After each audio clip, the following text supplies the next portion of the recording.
And welcome back, everybody. This is Rusty here with the Rugby Review. Happy Friday. And with the Six Nations on its 1-week break, URC and other domestic leagues had one round of action. And so that's what we're going to be going through this week. We're going to be going through round 12 of the URC. So here is round 12's game schedule. There were 2 games played on Friday, February 27th, and the remaining 6 games were played on Saturday, February 28th. And here we have the final results for round 12. Game 1 between Cardiff and Leinster saw Cardiff winning by a score of 8-7. Game 2 played between Edinburgh and Scarlets saw Edinburgh getting the win by a score of 24-19. Game 3 between the Lions and the Stormers saw the Lions winning the game by a score of 24-10. Game 4 played between the Bulls and the Sharks saw the Bulls getting a dominant win by a score of 41-12. Game 5 between Connacht and Glasgow saw Connacht getting a close win by a score of 15-10. Game 6, we have a draw between Dragons and Benetton by a score of 15-15. Game 7, we have Munster versus Zebre, with Munster winning by a score of 21-7. And last but not least, we have Ospreys versus Ulster, with Ospreys winning the game by a score of 21-10. And now we're going to dive in a little bit deeper into each game. So game 1, again, we have Cardiff versus Leinster. This game was played in horrendous conditions. It was raining cats and dogs, raining sideways. It was a lot of rain. Despite the weather, and despite the low scoring, we saw, Leinster able to exert some offensive pressure on Cardiff, and Cardiff had to absorb all of that pressure, and they most certainly did, and did a great job of it. One thing I want to point out is tackles made. 195 tackles made for Cardiff to just 135 for Leinster. Again, just to emphasize the point of just Cardiff absorbing defensively and doing a great job to secure the win. Now, if we zoom in, you're going to see Leinster was doing a great job running with the ball all over the pitch here. So Leinster had 480 meters gained to 199 for Cardiff. However, again, this is kind of because of the conditions the game was in. Leinster had a lot of turnovers and a lot of handling errors. So there was 18 turnovers lost for Leinster to this game to just 7 for Cardiff. Again, it was raining very heavily. Understandable that there was a lot of handling errors given the conditions. However, you need to give Cardiff credit where credit is due with their huge defensive effort during the course of this game. So Cardiff will be very happy to have secured a very close victory against Leinster at home. And I guess Leinster gets the consolation prize of the losing bonus point. But, obviously Leinster will look back to get into the winning column the following round. Our next game is Edinburgh versus Scarlets, and no bad weather for this game in Edinburgh. It was close competition, a bit high scoring. It was kind of a tale of two halves. Scarlets got out to an early lead in the first half, and then Edinburgh came out in the second half, scored really quick at a halftime, was able to secure the lead and maintain the lead for the rest of the game. One thing I want to zoom in on is the bottom half of the stats here again. Again, there was a lot of offense played during the course of this game. It's really fun to watch. If we look at meters gained, there's 635 meters gained for Edinburgh to just 4. I say just. But there's 434 meters gained for Scarlets. It's not really just 434, but compared to the 635. So it's a big difference there. But a lot of yards gained from both teams, a lot of running, a lot of ball movement back and forth on the field, good amount of tries scored. So this was a really fun game to watch. Very offensive-minded, not so much of a defensive game, that's for certain. But good win for Edinburgh. They closed this game out. They've had a lot of games that have kind of slipped through their fingers at the end of the game. This didn't happen to be one of them. So again, good win for Edinburgh at home. Scarlets get, I guess, the consolation prize just like Leinster, losing bonus point. But again, next round, Scarlets certainly will look to bounce back and get back in the winners column. Now our next game, Game 3, is the first of 2 South African derbies. We have the Lions versus the Stormers. And this is to me, this is a big result here, considering this is the 3rd loss in a row for the Stormers. Not to mention, this looked like a very strong, very dominant performance by the Stormers, depending on what stats you're looking at. Possession plus territory, 60+% in favor of Stormers. They're holding on to the ball, playing in the Lions' half a heck of a lot, forcing the Lions to have to play a lot of defense, which you can see with 126 tackles made by the Lions to just 55 for the Stormers. That's got to be some kind of record right there.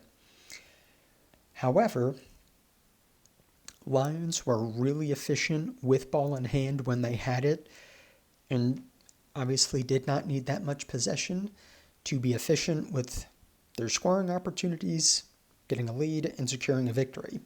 So if we zoom in on the bottom half here, despite having under 40% possession, Lions outgained the Stormers marginally by a small amount, but the Lions had 395 meters gained versus 365 for Stormers. Again, less than 40% possession, yet gaining more meters during the course of the game. In addition, if we look down at defenders beaten plus clean breaks, Lions needed a good amount. It's 19 defenders beaten to 30 for Stormers. But Lions had just as many clean breaks as the Stormers did. I will say the one thing that probably did kind of act as the Achilles heel of the Stormers this game is they had a lot of handling errors. 17 turnovers lost for the Stormers to just 7 for the Lions. So huge difference there, giving the Lions a lot of scoring opportunity and the Stormers really just stopping their momentum whenever they get the ball rolling. So good win for the Lions, and the Stormers are most certainly going to want to snap this 3-game losing streak that they're on come round 13. Now our next game was the second South African derby, and this was an absolute blowout. Bulls came out hot, came out fast, they started scoring early, and they really didn't stop until the end of the game. I think they had 4 tries in the first half. They ended up getting all the way to 42 by the end of the game. So a really strong game by the Bulls here. Sharks, defensively kind of lacked a little bit and just didn't really have the organization to keep the Bulls from scoring all the time.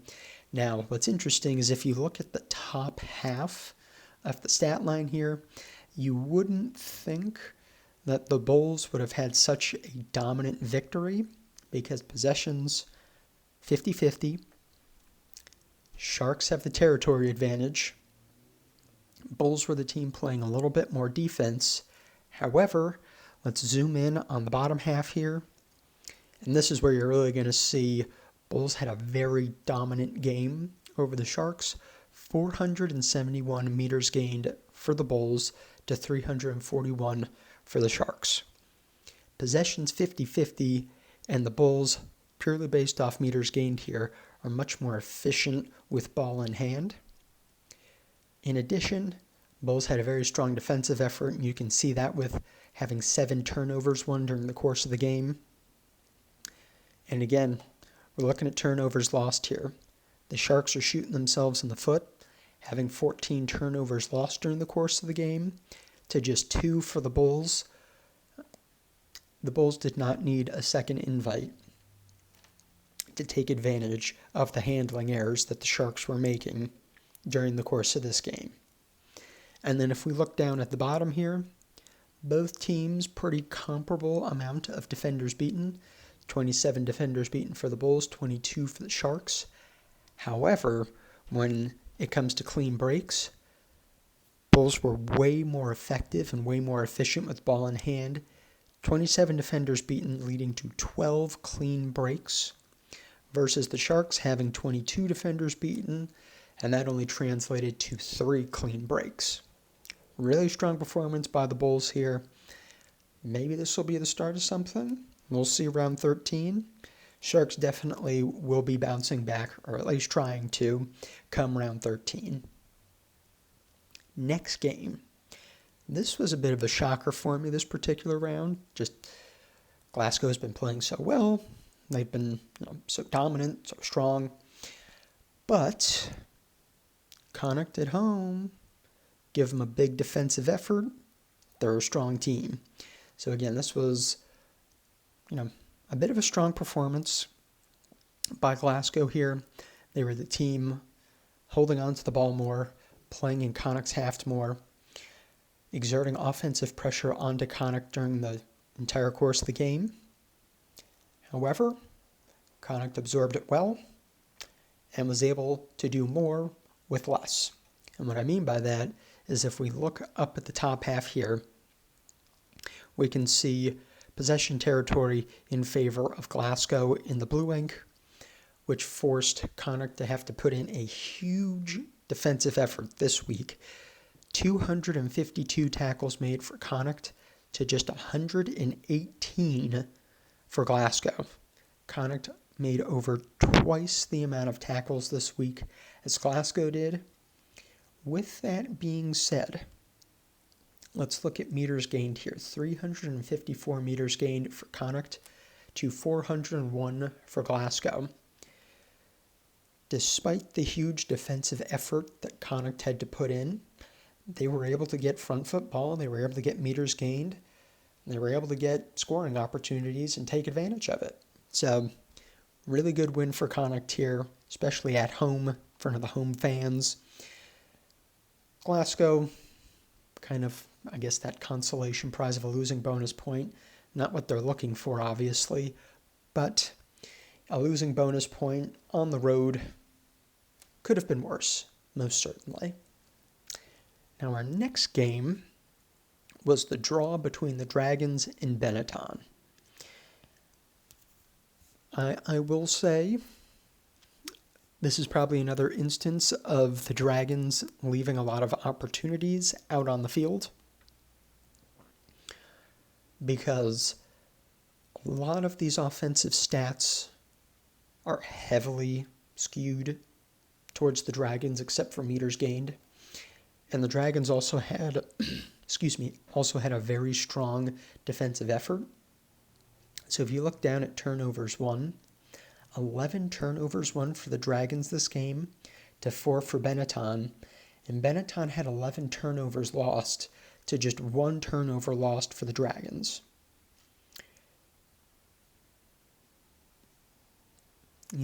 There's something to be said that the Dragons may have missed an opportunity here. But let's zoom in on the top half. And again, possession, 59% in favor of the Dragons, 41% for Benetton. Dragons have a huge territory advantage here, which caused Benetton to have a huge defensive effort. You can see 185 tackles made for Benetton in the green ink. All I'm saying is there was probably opportunities here for the Dragons that they didn't necessarily take, given the offensive pressure, the territory pressure that they were exerting on Benetton. But Benetton absorbed it well, and they were able to have plenty of offensive opportunity with 427 meters gained. So, game ends in a draw. Both teams get points. So, we'll see how both look come round 13. So our next game, our second to last game, was between Munster and Zebri Parma. I know this game was also played in horrendous conditions as well. A lot of rain here. So, a lot of handling errors between both teams. You can see that with turnovers lost. 14 turnovers lost for Munster, 11 turnovers lost for Zebri. A lot of handling errors, but again, it was raining really bad. Poor conditions for both teams to play in. However, despite the conditions, we can see through these stats here that Munster is just the stronger team this particular week. Possession plus territory advantage, forcing Parma to have to be on the defensive end a lot. We can see Parma having to make 170 tackles to 133 for Munster. In addition, Munster, again, able to exert a lot of offensive pressure. You can see that with 375 meters gained to 216 for Zebri. So, a game played in pretty terrible conditions, but Munster comes away with the victory. They'll never be sad about that. And then Parma, again, they'll look to bounce back come round 13. Now our final game was Ospreys Ulster. This was a game where Ospreys were able to exert a lot of pressure on Ulster, and Ulster did a great job absorbing all of that pressure. But come 70th, 75th minute into the game, the pressure was enough to crack the Ulster defensive wall, and Ospreys ended up being able to extend their lead over Ulster by the end of the game here. So if we zoom in on the top half, we can see both possession territory very much skewed towards Ospreys in the black ink. Again, huge defensive effort by Ulster with how much pressure Ospreys were able to exert. And again, Ulster did a great job of absorbing it. But, when you get 219 tackles made during the course of the game, it's a lot. It's exhausting. Ospreys were able to take advantage of an opportunity when they had it, extended the lead, secured the win at home. Able to move on to round 13, nice and happy. And Ulster will look to bounce back come round 13. That's for sure. Maybe they can exert some offensive pressure on whatever team they're playing.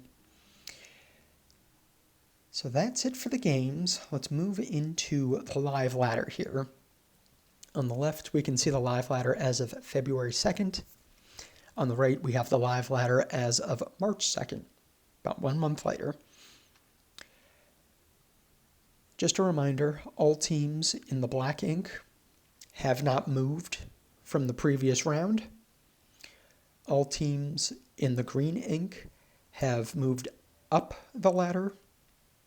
All teams in the red ink have moved down the ladder. So we have the top 2 seeds staying the same in Glasgow and Leinster.